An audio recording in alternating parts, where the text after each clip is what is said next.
अस्सलाम वालेकुम नाजरीन, मैं आपका मेज़बान चौधरी सबर शराज।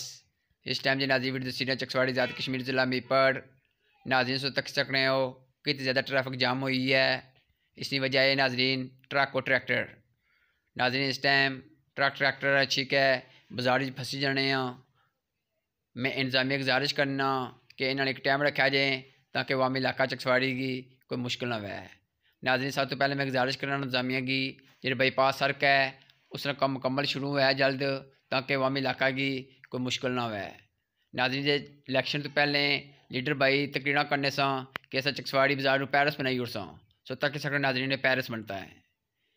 जेडे ओवरसीज़ यूरोप तो पाकिस्तान अच्छने वो इस सड़कें तकी के वाकई समझने कि अस पैरिस सही गए।